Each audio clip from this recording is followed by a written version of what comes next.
ನಮಸ್ಕಾರ.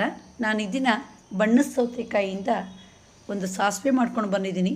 ತುಂಬ ರುಚಿಯಾಗಿರುತ್ತೆ, ಸ್ವಲ್ಪ ಸ್ಪೆಷಲ್ಲಾಗಿ ಮಾಡುವಂಥದ್ದು.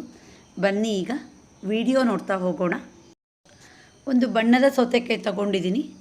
ಈಗ ಇದನ್ನು ಹೆಚ್ಚಿ ಭಾಗ ಮಾಡಿದ್ದೀನಿ. ಹಾಗೆ ತಿರುಳು ಮತ್ತು ಸಿಪ್ಪೆನ ತೆಗಿಬೇಕು. ಈಗ ಇದನ್ನು ಸ್ವಲ್ಪ ಸಣ್ಣದಾಗಿ ಹೆಚ್ಕೊಳ್ಳೋಣ. ನಾನಿಲ್ಲಿ 1 ಬೌಲಷ್ಟು ಮಾತ್ರ ಹೋಳು ತಗೊಂಡಿದ್ದೀನಿ. ಸಾಸಿವೆಗೆ ಕಾಯಿ ರುಬ್ಬಬೇಕು. ಮಿಕ್ಸಿ ಜಾರಿಗೆ ನಾನು 4 ಸ್ಪೂನಷ್ಟು ಕಾಯಿ ಹಾಕಿಟ್ಕೊಂಡಿದ್ದೀನಿ. ಹಾಗೆ 1/4 ಚಮಚ ಆಗಷ್ಟು ಸಾಸಿವೆ ಕಾಳು ಹಾಕಿದ್ದೀನಿ. 4 ಜೀರಿಗೆ ಮೆಣಸು ಹಾಕಿದ್ದೀನಿ. ನೀವಿಲ್ಲಿ ಹಸಿಮೆಣಸು ಹಾಕ್ಬೋದು. 1/4 ಲೋಟದಷ್ಟು ನೀರು ಹಾಕಿದ್ದೀನಿ. ಈಗ ನೋಡಿ, ನಯಸ್ಸಾಗಿ ರುಬ್ಬಿ ಬಟ್ಲಿಗೆ ಹಾಕಿಟ್ಕೊಂಡಿದ್ದೀನಿ. ಮತ್ತೊಂದು ಸರಿ ಮಿಕ್ಸಿ ಜಾರಿಗೆ ನಾನೀಗ 1 ಬೌಲಷ್ಟು ಸೌತೆಕಾಯಿ ಹೋಳುಗಳನ್ನು ಹಾಕಿದ್ದೀನಿ. ಹಾಗೆ ರುಬ್ಬೋಣ. ಈಗ ನಯಸ್ಸಾಗಿ ರುಬ್ಬಿದ ಮಿಶ್ರಣವನ್ನು ನಾನು ಒಂದು ಜರಡಿಗೆ ಹಾಕಿಟ್ಕೊಂಡಿದ್ದೀನಿ.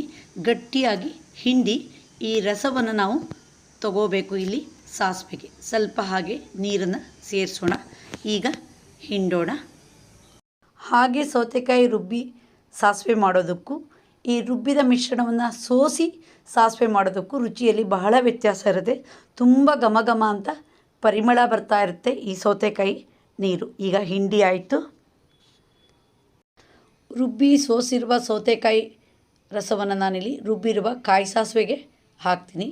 ಹಾಗೆ ರುಚಿಗಾಗಷ್ಟು ಉಪ್ಪನ್ನು ಹಾಕೋಣ.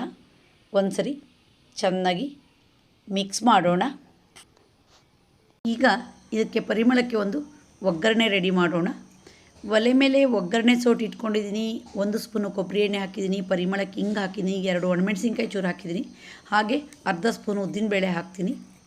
ಉದ್ದಿನಬೇಳೆ ಸ್ವಲ್ಪ ಫ್ರೈ ಆಗಲಿ. ಈಗ ಸಾಸಿವೆ ಕಾಳು ಹಾಕೋಣ. ಒಗ್ಗರಣೆ ರೆಡಿ ಆಯಿತು. ಈಗ ಸಾಸಿವೆಗೆ ಒಗ್ಗರಣೆನ ಹಾಕಿಬಿಡೋಣ. ಈಗ ಪರಿಮಳಕ್ಕೆ ಕೊತ್ತಂಬರಿ ಸೊಪ್ಪನ್ನು ಉದುರಿಸೋಣ. ಹಾಗೆ ಇಲ್ಲಿ ಮೊಸರು ಅಥವಾ ಮಜ್ಜಿಗೆನ ಸೇರಿಸ್ಬೇಕು. ಹುಳಿ ಇರಬಾರ್ದು, ಸ್ವಲ್ಪ ಸಿಹಿ ಇರಬೇಕು. ಈಗ ದಪ್ಪ ಮಜ್ಜಿಗೆ ಸೇರಿಸ್ತಾ ಇದ್ದೀನಿ. ಒಂದು ಸರಿ ಚೆನ್ನಾಗಿ ಮಿಕ್ಸ್ ಮಾಡೋಣ. ನೋಡಿ, ಒಗ್ಗರಣೆ ತೇಲ್ತಾ ಇದೆ, ಪರಿಮಳ ಬರ್ತಾ ಇದೆ. ಸೌತೆಕಾಯಿ ಸಾಸಿವೆದು ತುಂಬ ಟೇಸ್ಟ್ ಇರುತ್ತೆ. ನೀವು ಒಮ್ಮೆ ಟ್ರೈ ಮಾಡಿ ಇದರ ರುಚಿಯನ್ನು ಸವಿಯಿರಿ.